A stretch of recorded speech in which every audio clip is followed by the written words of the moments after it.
Hello everyone, कैसे हो आप लोग।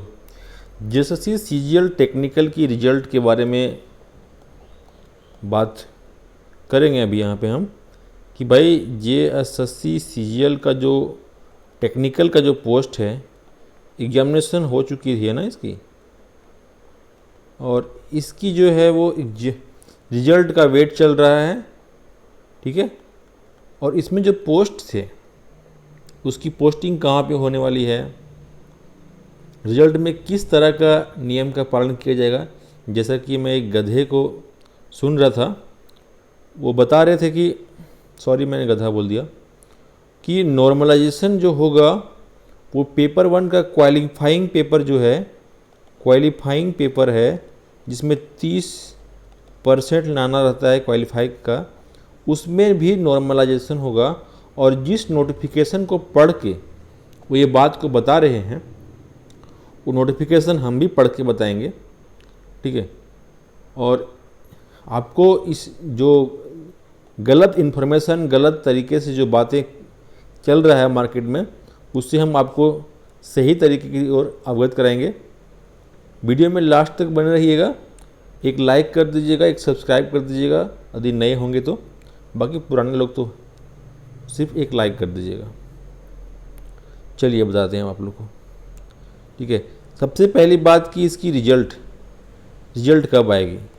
तो रिजल्ट की इंतज़ार में सब लोग हैं। मैं सारी चीज़ें जो भी बताऊंगा आपको प्रूफ के साथ, नोटिफिकेशन दिखाते हुए बताऊंगा। ठीक है, सबसे पहली बात मैं आप लोग को ये कर देता हूँ कि जो इसकी पोस्टिंग होगी वो कहाँ पे होगी और ये किस लेवल में होगा, किस लेवल का पोस्ट रहेगा। ठीक है, तो आप लोगों को पता हो ना हो, ये लेवल 6 लेवल का ऑफिसर का पोस्ट है। ठीक है, आप लोगों को पता होगा कि जो इसमें पोस्ट था जियोलॉजिकल एनालिस्ट है ना, या फिर ये स्टैटिकल असिस्टेंट है ना, स्टैटिकल असिस्टेंट का पोस्ट जो होगा, आप लोगों को पता होगा कि पर डिस्ट्रिक्ट के लिए एक पोस्ट है, पर डिस्ट्रिक्ट के लिए एक पोस्ट रखा गया है। ठीक है, इसकी जो नियमावली बनी थी, मतलब कोई भी एग्जामिनेशन होने से पहले क्या होता है कि कैबिनेट में नियमावली बनती है, पास होती है, पोस्ट क्रिएट होती है। ठीक है, वहाँ से साइन उन होकर के उसके बाद कार्मिक विभाग में जाती है, फिर जाकर के जेएसएससी को सौंपा जाता है कि भाई इसका एग्जामिनेशन करवानी है, ये पोस्ट हमें, इस लड़के को हमको ज़रूरत है। ठीक है, तो इसका जब नियमावली बनी थी, उस नियमावली में आप लोग पढ़िएगा निकाल के। ठीक है, तो वहाँ पे आप लोग जानिएगा कि ये जो पोस्ट है वो पर डिस्ट्रिक्ट के लिए एक है, ये जो पोस्ट है ये पर डिस्ट्रिक्ट के लिए एक है, और इसका जो असिस्टेंट है उनका लेवल 6 है, लेवल 6 है। और जो इसके सीनियर आएंगे, जाहिर सी बात है हर डिस्ट्रिक्ट में एक ये असिस्टेंट होंगे और इसके सीनियर भी एक होंगे वहाँ पे। ठीक है, वो लेवल 9 के हैं। तो जब जैसे ही उस डिस्ट्रिक्ट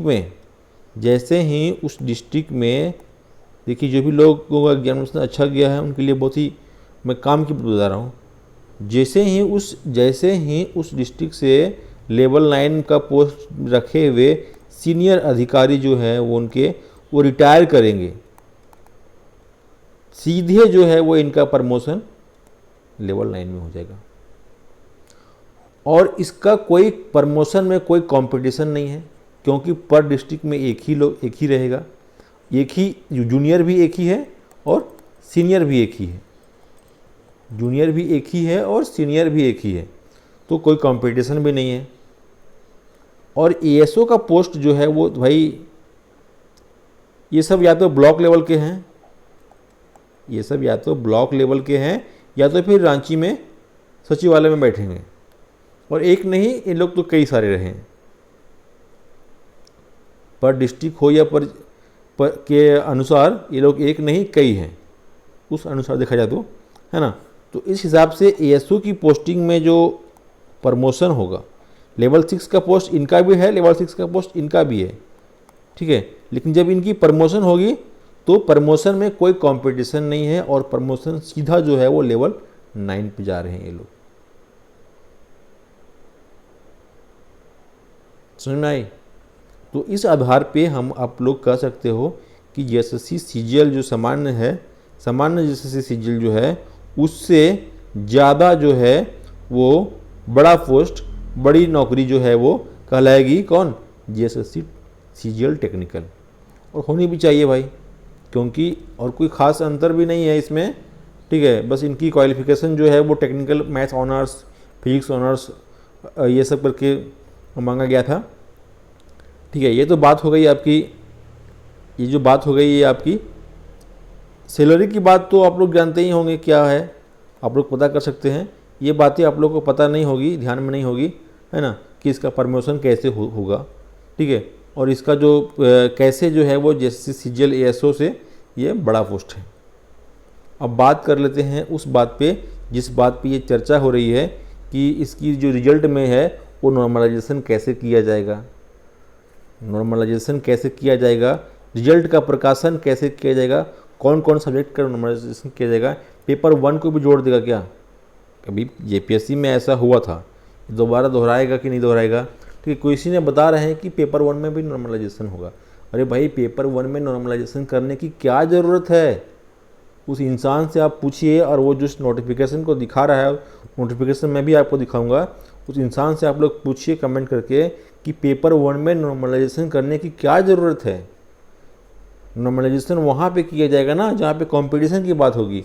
जब पेपर 1 में हमें क्वालिफाई सिर्फ करना है, सिर्फ क्वालिफाई करना है, तो हमें वहाँ पे नॉर्मलाइजेशन क्यों करेंगे भाई? देखिए जिसकी बात वो कर रहे हैं मैं उसको दिखाता हूँ आपको, जिसकी बात वो कर रहे हैं मैं आपको दिखाता हूँ।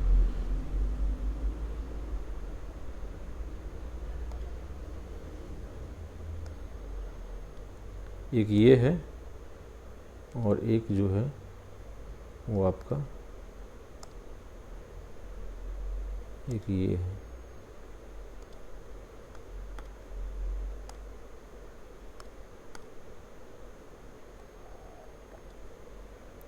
इसमें जो लिखा हुआ है वो आप लोग पढ़िए, उसको समझ में नहीं आ रहा भाई। साफ यहाँ पे लिखा हुआ है कि आधारित ली जाएगी परीक्षा यदि विभिन्न समूहों में लिया जाता है तो अभ्यर्थी को प्राप्तांक का नॉर्मलाइजेशन किया जाएगा। जब एक से अधिक पाली में होती है तो नॉर्मलाइजेशन क्यों होता है? क्योंकि भाई आपका जो है टफ था कि आसान था वो एक निर्धारित की जाती है और उसका फॉर्मूला जो है वो जेएसएससी की वेबसाइट पे नोटिफिकेशन पे दिया हुआ है। अभी आप लोग देखना चाहते हैं तो आप देख सकते हो जाकर के किस तरह से वो नॉर्मलाइज करता है, ठीक है। अभ्यर्थी की मेधा सूची उनके प्राप्तांक के नॉर्मलाइज अंक के आधार पर तैयार किया जाएगा तथा परीक्षा फल प्रकाशन के पश्चात उन्हें नॉर्मलाइज अंक ही दिया जाएगा। यहाँ पर जो बोल रहा है ना कि अभ्यर्थी को मेधा सूची उनके प्राप्तांक के नॉर्मलाइज्ड अंक के आधार पर किया जाएगा। इसी बात को जो है वो प्राप्तांक में उनका कहना है कि प्राप्तांक में सब ना आ जाएगा। अरे भाई प्राप्तांक में सब आ जाएगा, उसका कहना यही पे है कि प्राप्तांक में सब ना आ जाएगा। लेकिन प्राप्तांक में सब आ जाएगा, लेकिन यहाँ पे साफ तो लिख दिया ना भाई, साफ तो यहाँ लिख दिया ना, यहाँ पे देखोगे साफ लिख दिया है, साफ यहाँ पे लिख दिया है